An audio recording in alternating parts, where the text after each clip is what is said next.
ground, surely. Absolutely, Pragati. Stay on with us. We have some more information.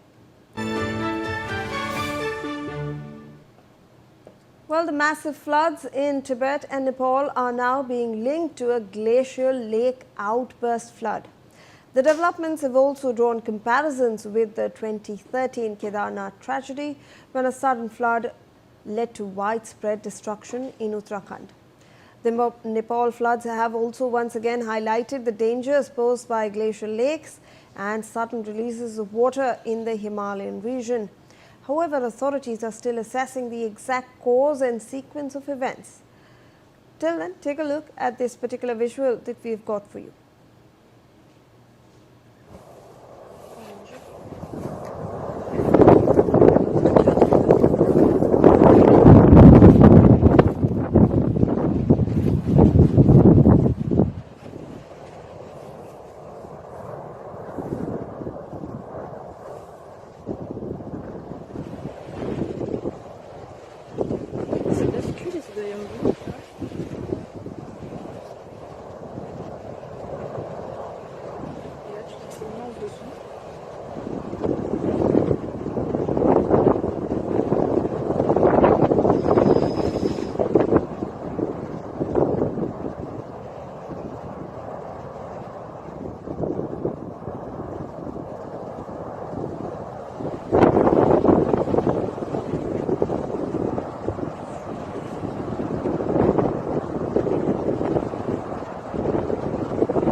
All right, let me go across to my colleague Pragati for more on this. Pragati, we are obviously getting preliminary reports that suggest that these flash floods may have been triggered by a glacial lake outburst.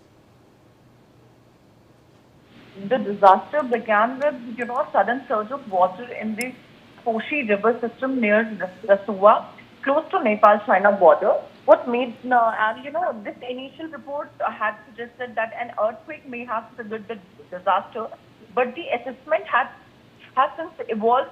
The U.S. Geological Survey has identified a major landslide or, an ice rock collapse as the key event behind the sudden release of water and debris. So this is not simply a conventional monsoon flood. And what happened essentially, cascading, Himalayan disaster, material from the mountains entered the river system, creating an enormous surge of water, mud, rock, and debris that traveled downstream with tremendous force. And that explains why entire stretch of road, bridges, buildings, and vehicles were swept away almost instantly. Now, one of the most significant development at this point is India's humanitarian response, Shivani.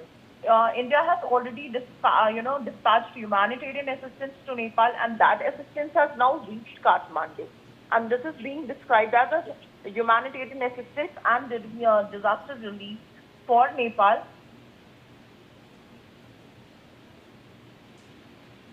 All right, we seem to have lost the connection over there with my colleague Pragati, but we will try to re-establish that connection. Till then, let's take in some more breaking news coming in.